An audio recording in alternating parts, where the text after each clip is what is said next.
Good evening. Welcome to Talk Gnosis. Tonight we're going to be discussing the Demiurge. I almost feel like I need to be waving a card with our top 10 list of most important features of the Demiurge. Because God knows, there's probably a million different opinions on the Demiurge. And tonight we're going to get into a bunch of them.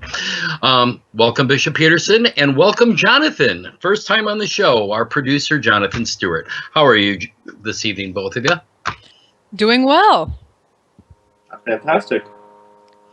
Very good. Well, why don't we get right into this, guys? Demiurge, I think evokes a lot of different thoughts with a lot of different Gnostics. It's one of those words that's thrown around a lot. It's probably one of the most discussed ideas in Gnosticism. But yet there is such a variety of opinion on what is the Demiurge. Bishop Peterson, you got any of your own personal thoughts? I mean, when anyone ever, let's say, comes up to you and asks you about the Demiurge, so tell me, Bishop Peterson, what do you think about the Demiurge?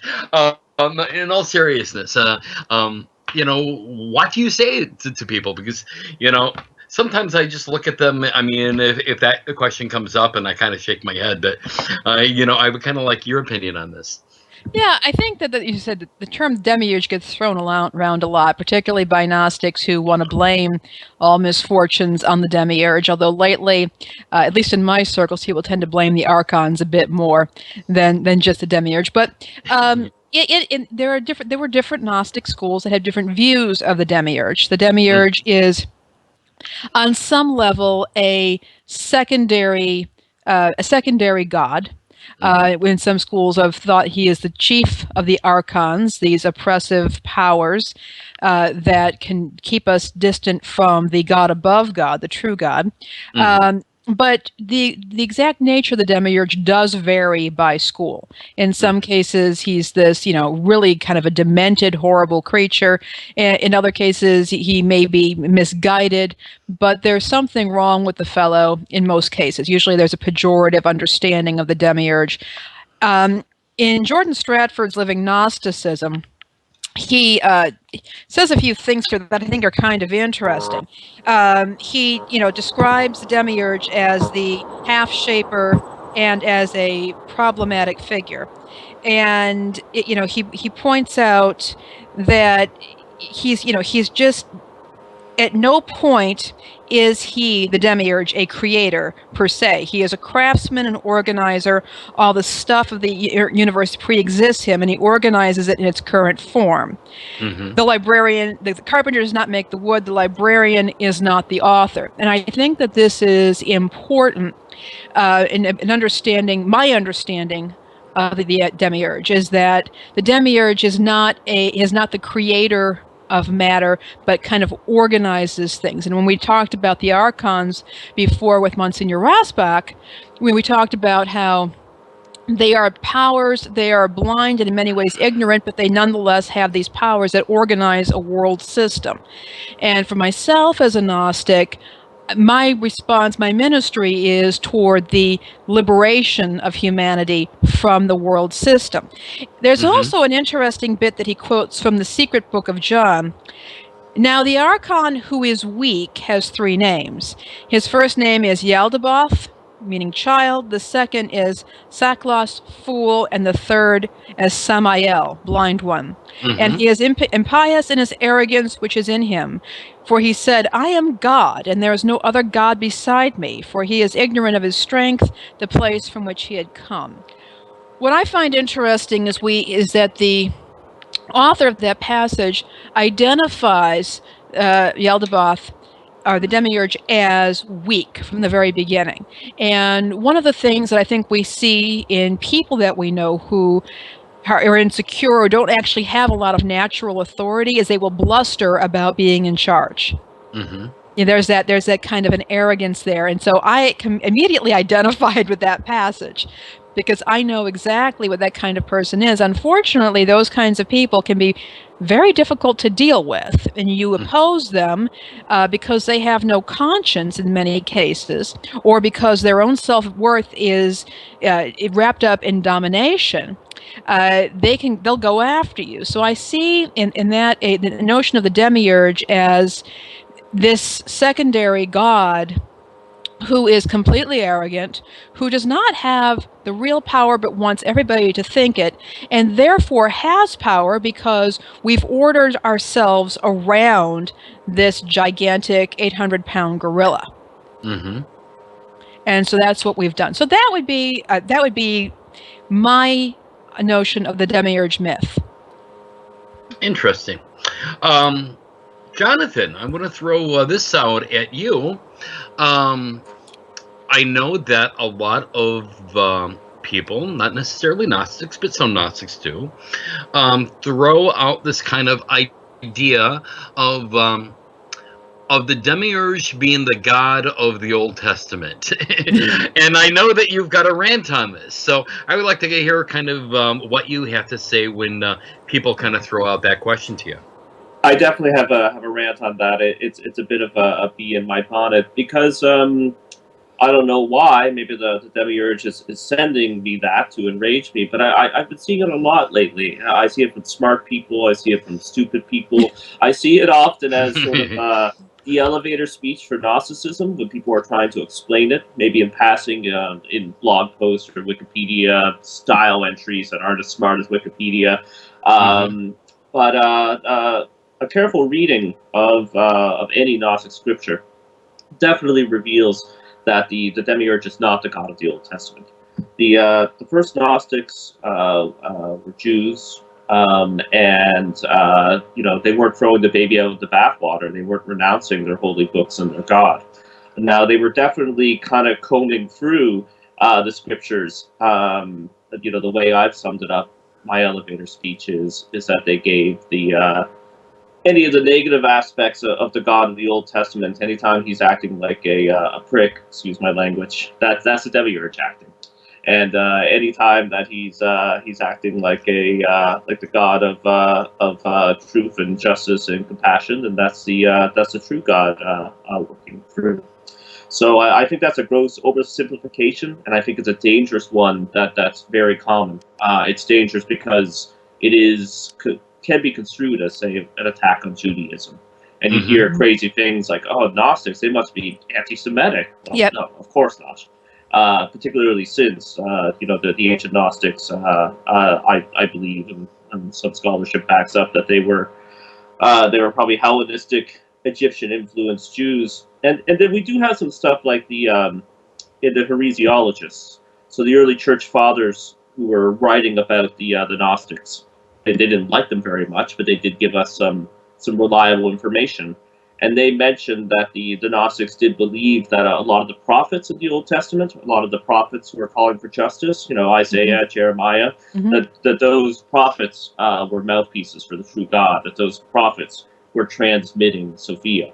So we definitely have records that the Gnostics did not believe that the God of the Old Testament is the Demiurge. It's not that simple. Now, obviously, the Demiurge has some aspects of the God that appears in the Old Testament, but it's a much more complicated, deeper thing than that. Interesting.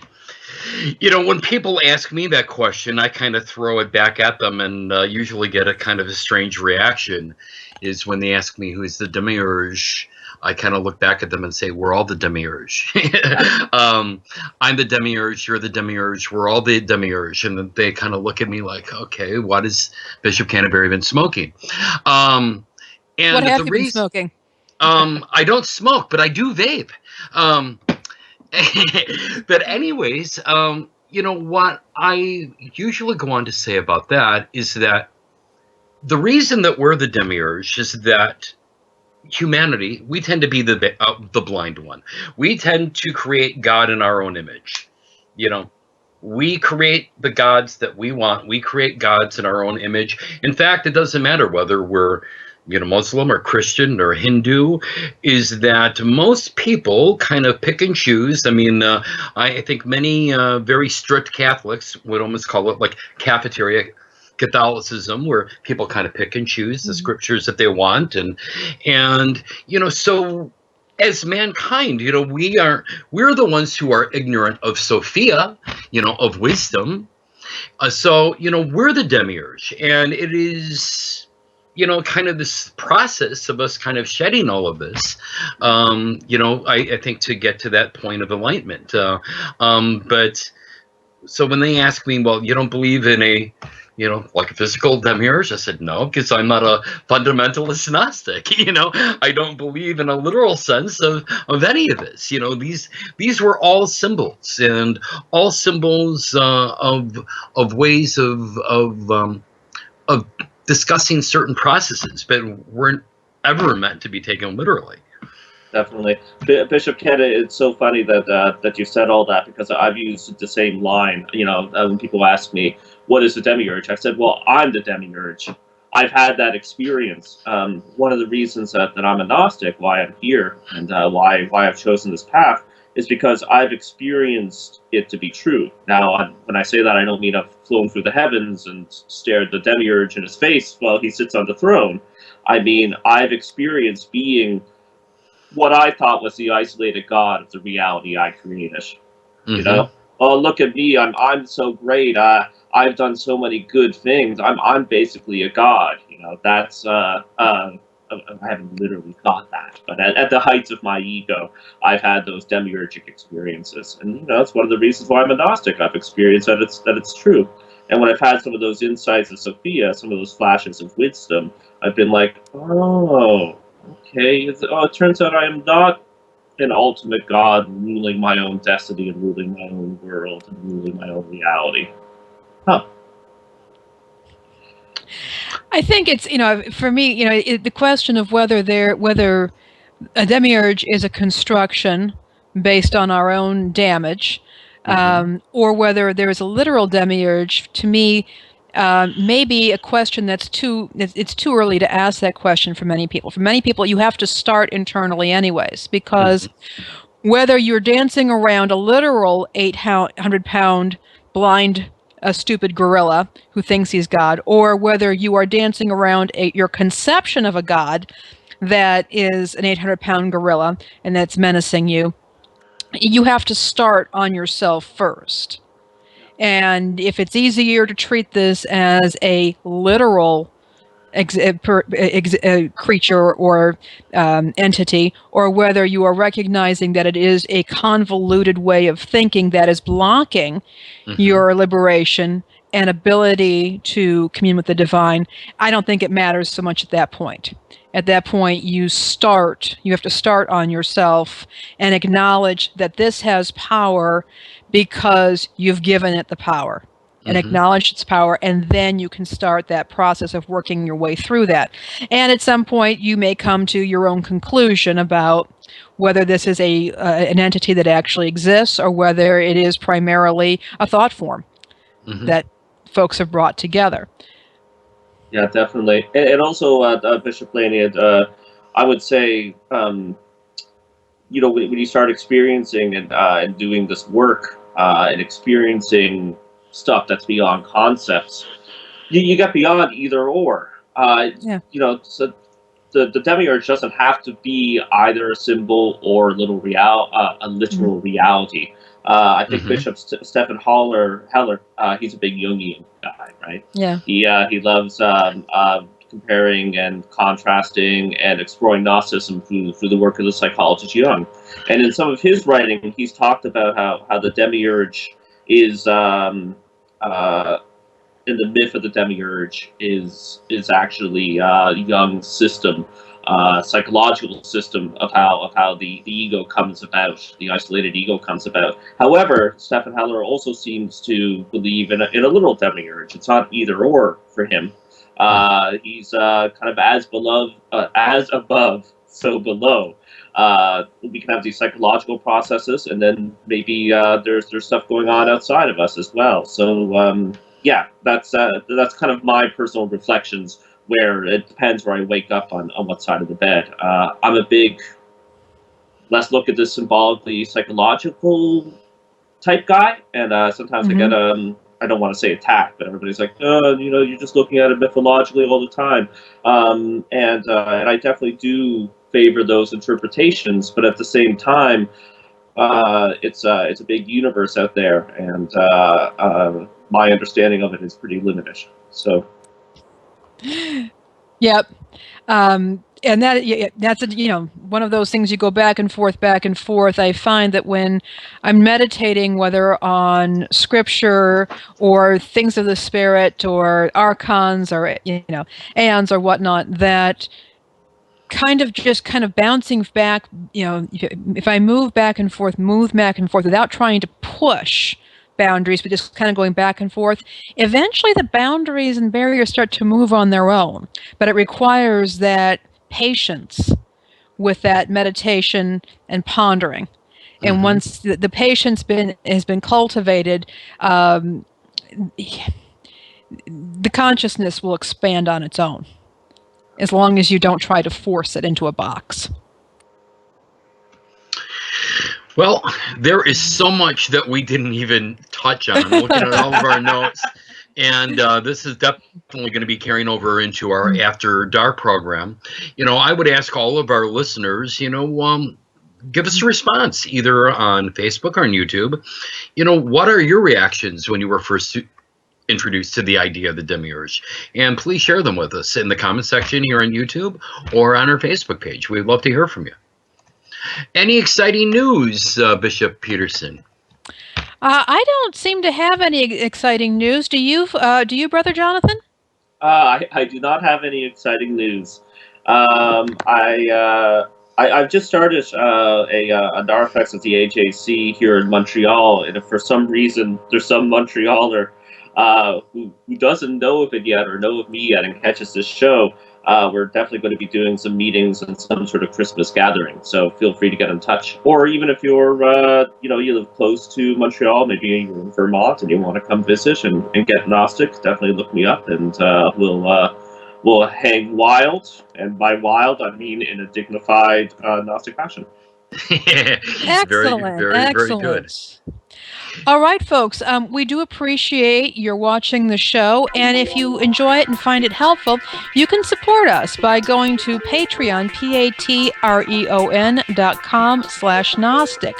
From there, you can pledge a small amount per video or podcast, and every penny that you pledge directly supports the development of this program. And by the way, when you do pledge, you can cap the amount you spend each month so you don't get any nasty surprises at the end of the month. And one of the perks of being a Patreon patron is that you can actually sit in on the live taping of our After Dark podcast. After each one of these video shows, we regroup, and for about an hour we do an audio-only podcast, and that you can find on iTunes, on Stitcher, and at our website at talkgnosis.gnosticnyc.com. But if you're a Patreon subscriber, you can actually watch us just hang out, and you can also ask questions during the show, and we do try to get to your questions during the show taping as well. So if that is of interest to you, head on over to Patreon and support us. We really do appreciate it. And also, as always, we do appreciate your feedback. You can find us online, on Facebook, also at our website, and of course here on YouTube. And you can send us an email at talkgnosis@gnosticnyc.com. So we want to thank you so much for joining us tonight, and we'll see you next week. Take care. Good night, everyone. This has been a production of the Gnostic NYC Network. For more information about this and all of the Gnostic NYC Network's programming, visit gnosticnyc.com. The opinions expressed in this show do not necessarily reflect the opinions of Gnostic NYC or any other organization. This show has been released under a Creative Commons Attribution Share Alike 4.0 International License.